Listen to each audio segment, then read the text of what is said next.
So, hello, everyone.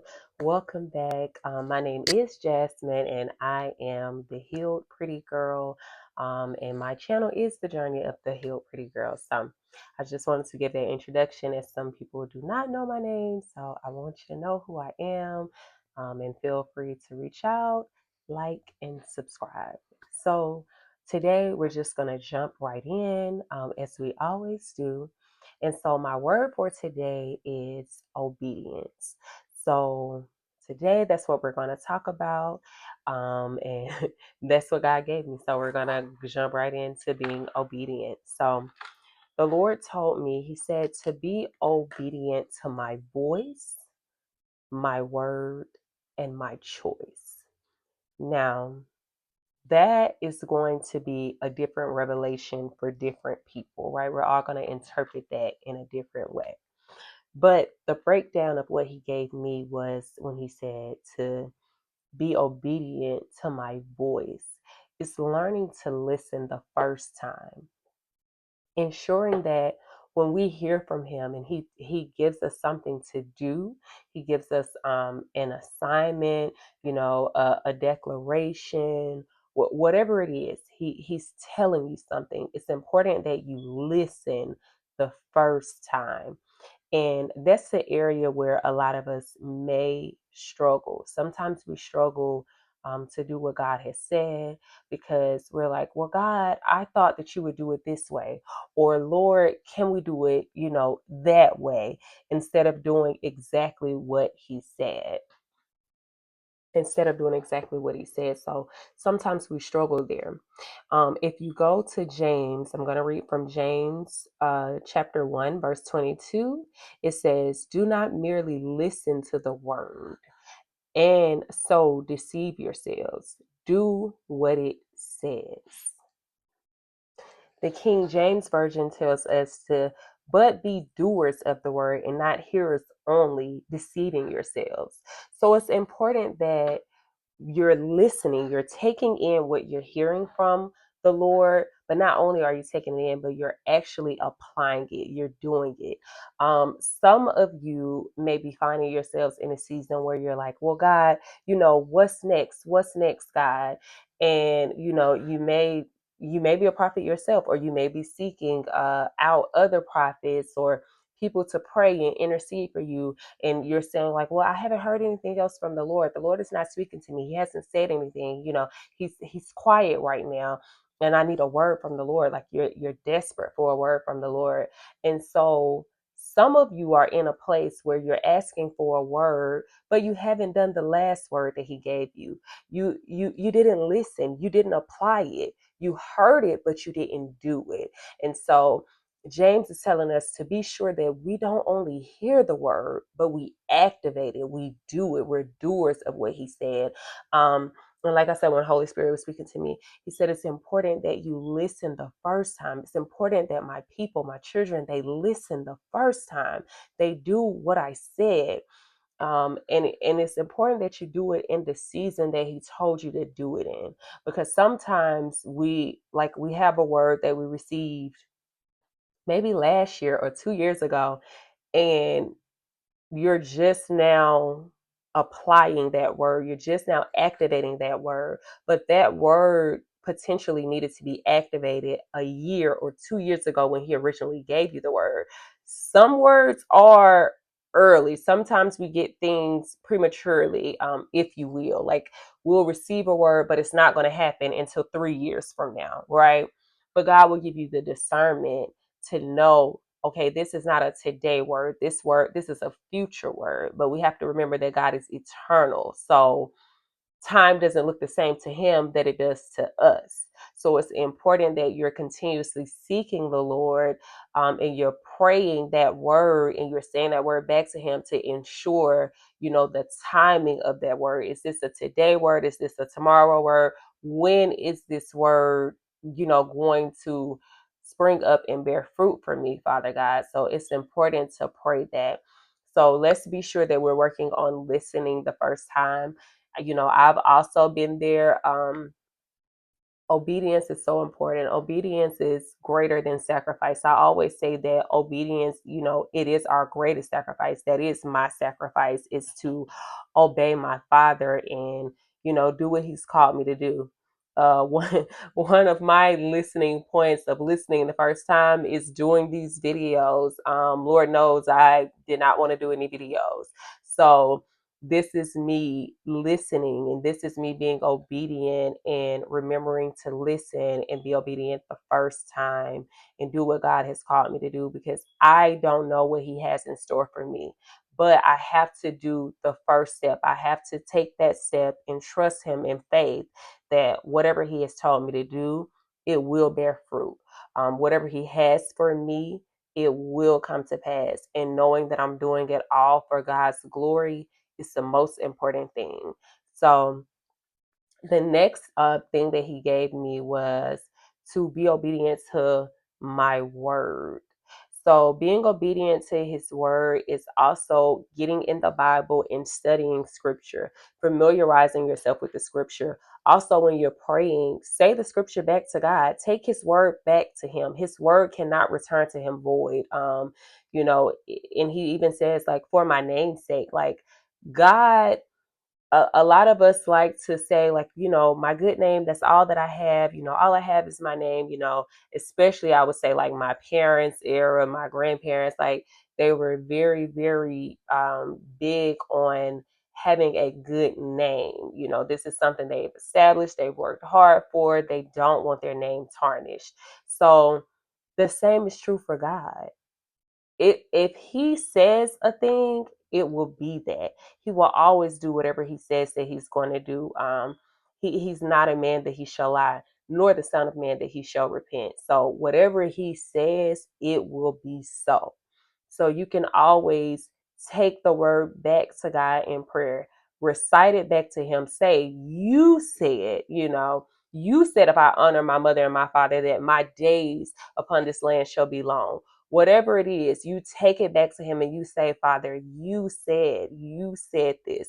And he can't do anything but get in agreement with what he said. He honors his word. He is not like man. He will never let you down. His word will never fall short.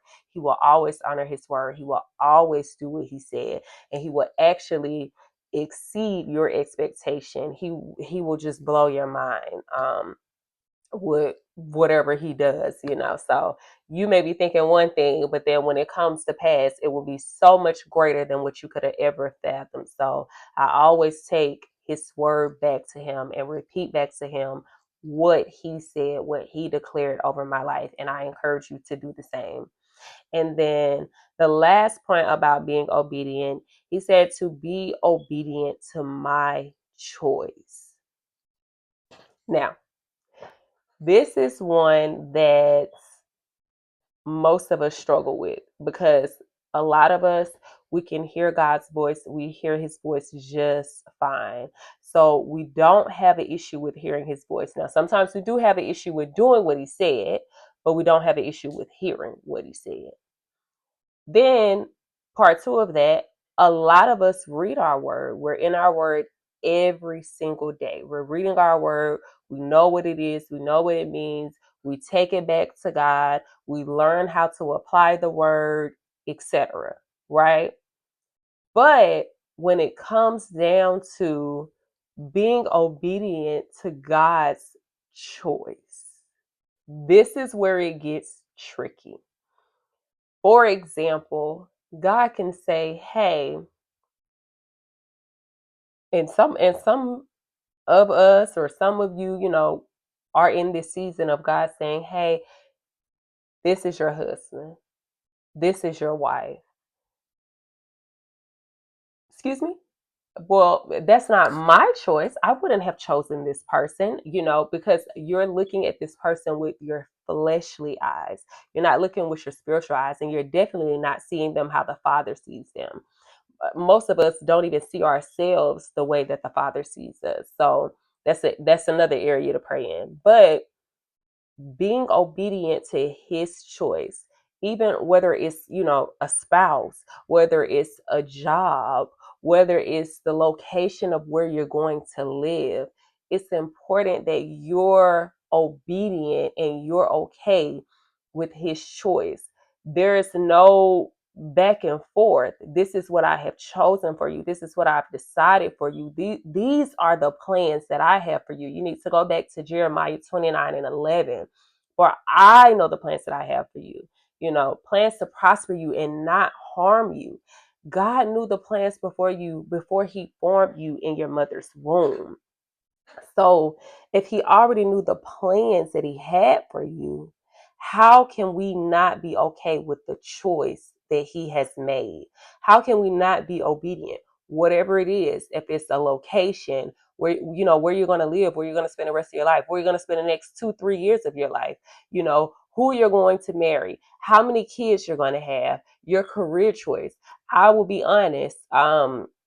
The life that I'm living is not my I probably wouldn't have chosen it. You know what I mean?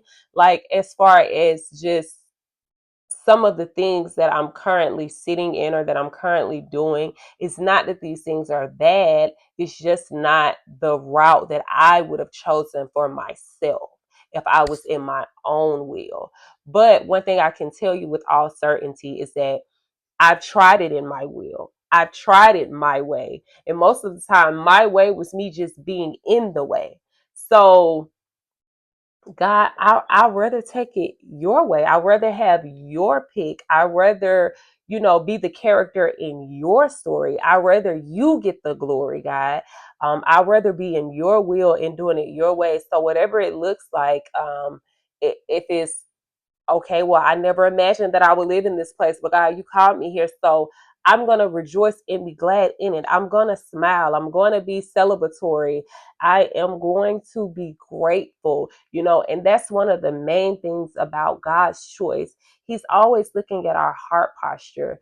Do we have a heart of gratitude? Can we still be cheerful towards Him, even though what he has decided for us is not necessarily what we would have wanted, or it's not necessarily what we would have done, or it's not necessarily that, well, Lord, okay, this is something you want me to do at 30. I thought this was maybe something I would have considered at 40 or 50. So it's just understanding, to be in his will, it has to be his way. So that means that you have to set your way aside for his. So it's very important that we learn to be obedient. So this week, my job is to encourage you to activate your obedience, activate it in a mighty way. And this time around, when you activate it, never lose it, never question it, never dismantle it, never go back and say, well, Lord, I know you said, but no, but do what he said, and do what he said the first time. And while you're doing what he said, get in your word and take his word back to him. Declare his word over yourself. Declare his word when you're praying. Father God, you said, whatever it is, I'm telling you, like, that is my weapon. I quote scripture back to God. That's one of the secrets to praying. Take his word back to him. He will always get in agreement with his word. Always. That you can count on. You can take it to the bank and cash a check in. Okay. God will always get in agreement with his word. You never have to worry about that. And then the final thing, like I said, is being obedient and okay with his choice for your life. He already know the plans that he has for you. So be okay with his choice. Be joyous. Be grateful in whatever he decides to do in your life, because just know that he's doing a new thing. Leave that old season behind and walk into this new thing. Walk into it glad and say, Lord, I never imagined relocating to Arizona, but God, I'm so grateful. I'm so grateful that you chose me to do it, Lord. You chose me to be a vessel, to be a living witness, to testify to your people of your goodness, of your greatness, Father God. So I'm grateful that I get to be, your voice, your vessel, your child. I'm your daughter, Lord. I thank you, because there's so many others that you could have chosen, but you decided to choose me for a time such as this. So when you go back to him like that, guess what? Your desires will also become his desires, because he teaches us what to desire. So he will get in agreement with you. You know, when you agree with him, that's what it's about. It's about us getting in agreement with God. And he'll blow your mind as you do it. When you get in his word, he'll blow your mind as you do it. When you take his word back to him, he'll blow your mind, because he'll teach you more wisdom and knowledge and understanding. And in that, you will learn how to activate that word that you brought back to him. Because for me, what I found is every time I read the Bible, I promise I learn something new. I don't care how many times I read it, I learn something new. There are certain verses and, books, chapters, whatever, that I've read numerous of times. And sometimes I'll go and I'll find myself saying, God, you changed about, like, you added this. This was not there the other 100 times that I read this. It wasn't there. It didn't exist. You literally just added this. And me and Holy Spirit will have a great laugh about it, because he didn't add it. It's just that I have more wisdom and knowledge and understanding. The veil continues to lift off of my eyes. So the things that I once didn't see, if I read it the first 10 times, I didn't see it, but on the 11th time I did. Okay, now I have an understanding. Now I know how to apply and activate this word this time. All the other times that I read it, it was just like, it's like I understood to a degree what I was reading, but maybe I didn't know how to apply it. Maybe I didn't know how to activate it. Maybe I didn't know how to walk in it. Maybe I didn't even know how to pray about it, like as far as bringing his word back to him. Okay, Lord, when we bring the word back to God, we say, okay, Father God, now teach me how to apply, how to activate this word in my life so that I can live a life of abundance, Father God. Even in being free, so many people want to be free. Okay, I hear you. We're gonna do a lesson about freedom, but so many people want to be free. But not only should you be free, but you want to be free indeed. And so I hear it.